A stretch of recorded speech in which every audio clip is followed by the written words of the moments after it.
السلام علیکم ورحمۃ اللہ وبرکاتہ۔ بھائیوں بہنوں، دوستوں، بزرگوں، عزیزوں، آج ہم عید کی نماز کے طریقے پر تفصیل سے بات کریں گے کہ عید کی نماز کا طریقہ کیا ہے۔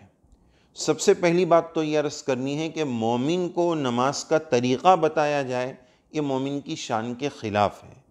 لیکن چونکہ عید کی نماز کا موقع سال میں 2 ہی مرتبہ آتا ہے اور جس چیز کا عمل کم ہوتا ہے اس کا علم اور اس کی معلومات اور اس کا طریقہ جو ہے وہ دماغوں سے ہٹ جاتا ہے، اس لیے ہم آج عید کی نماز کے طریقے پر بات کریں گے۔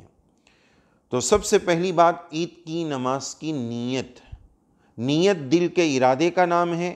دل میں بھی اگر نیت ہو گئی، سوچ لیا کہ عید کی نماز پڑھ رہے ہیں تو کافی ہو جائے گا، لیکن زبان سے نیت کر لینا بہتر ہے۔ تو یوں نیت کر لی جائے کہ میں عید الفطر کی نماز واجب 6 زائد تکبیروں کے ساتھ واسطے اللہ کے منہ میرا کعبہ شریف کی طرف، پیچھے اس امام کے، اس طرح زبان سے نیت کرنا چاہیں تو کر سکتے ہیں، اور زبان سے اتنی بڑی نیت نہیں کرنا ہے، مختصر نیت کرنی ہے تو یوں بھی نیت کر سکتے ہیں کہ جو امام صاحب کی نیت وہ میری نیت، اس طرح بھی کر سکتے ہیں۔ اور ایک پیغام یہ ہے کہ جس اہتمام کے ساتھ ہم عید کی نماز کے لیے جاتے ہیں، ارادہ کریں کہ زندگی بھر اسی اہتمام کے ساتھ ہم مسجدوں کو آباد کریں گے، نمازوں کا اہتمام کریں گے۔ تو آئیے نماز کا طریقہ شروع کرتے ہیں۔ سب سے پہلے امام صاحب کہیں گے اللہ اکبر، اور ہاتھ باندھنے کے بعد وہ ثنا پڑھیں گے۔ پہلی رکعت میں اللہ اکبر، ہاتھ باندھنے کے بعد ثنا پڑھیں گے۔ ثنا پڑھ لینے کے بعد پھر سے اللہ اکبر، ہاتھ چھوڑ دیں گے۔ اللہ اکبر، ہاتھ چھوڑ دیں گے۔ اللہ اکبر، ہاتھ باندھ لیں گے۔ پھر امام صاحب الحمد شریف سورت پڑھیں گے، پھر پوری رکعت جیسے ہوتی ہے اس طرح ہوگا۔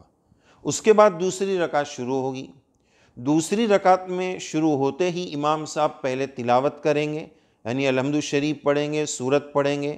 سورت سے فارغ ہونے کے بعد، سورت پڑھ لینے کے بعد اللہ اکبر، ہاتھ چھوڑ دیں گے۔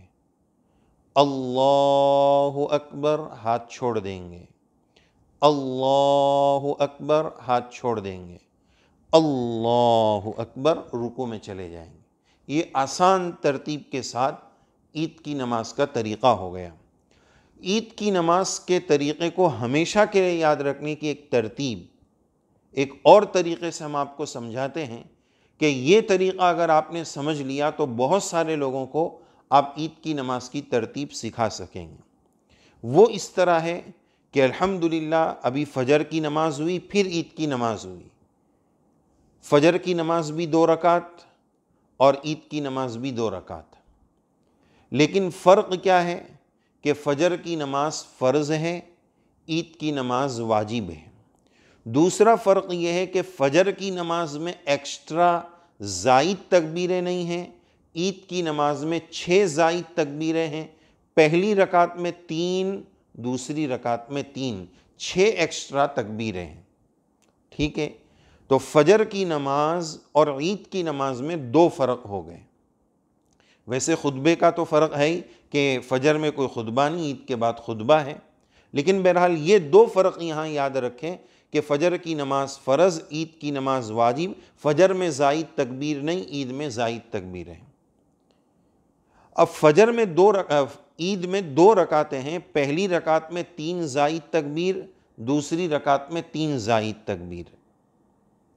اب عید کی ان دونوں رکعتوں میں 2 فرق ہیں۔ عید کی ان دونوں رکعتوں میں 2 فرق ہیں۔ پہلا فرق یہ ہے کہ پہلی رکعت میں زائد تکبیریں، 3 ایکسٹرا تکبیریں سورہ فاتحہ اور سورت سے پہلے، اور دوسری رکعت میں 3 زائد تکبیریں فاتحہ اور سورت کے بعد ہیں۔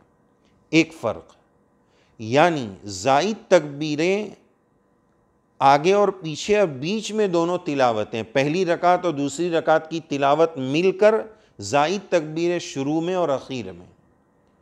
تو پہلا فرق پہلی اور دوسری رکعت میں یہ ہوا کہ پہلی رکعت میں زائد تکبیریں سورت اور فاتحہ سے پہلے، دوسری رکعت میں زائد تکبیر فاتحہ اور سورت کے بعد۔ دوسرا فرق یہ ہے کہ پہلی رکعت میں تیسری تکبیر پر اللہ اکبر کہہ کر ہاتھ باندھ لینا ہے، جبکہ دوسری رکعت میں تیسری تکبیر پر بھی اللہ اکبر کہہ کر ہاتھ چھوڑ دینا ہے، وہ زائد تکبیر ہے۔ اب چوتھی تکبیر کہہ کر رکوع میں جانا ہے۔ پھر سے سنیں، دوسرا فرق یہ ہے کہ پہلی رکعت میں تیسرا اللہ اکبر کہہ کر ہاتھ باندھ لینا ہے، اب تلاوت شروع ہوگی۔ دوسری رکعت میں تیسرا اللہ اکبر کہہ کر ہاتھ چھوڑ دینا ہے، چوتھا اللہ اکبر کہہ کر رکوع میں جانا ہے۔ تو عید اور فجر میں دو فرق اور عید کی دونوں رکعتوں میں دو فرق، اگر اس کو اچھے سے یاد رکھ لیے تو انشاءاللہ لائف ٹائم یہ طریقہ یاد رہے گا۔ اللہ تعالی ہماری نماز کو قبول فرمائے، اور اللہ تعالی ہم سب کو ماہ مبارک کی برکات اور تقوی نصیب فرمائے، اور سال بھر اسی طرح عبادتوں کا اور نمازوں کا اہتمام نصیب فرمائے۔ آمین۔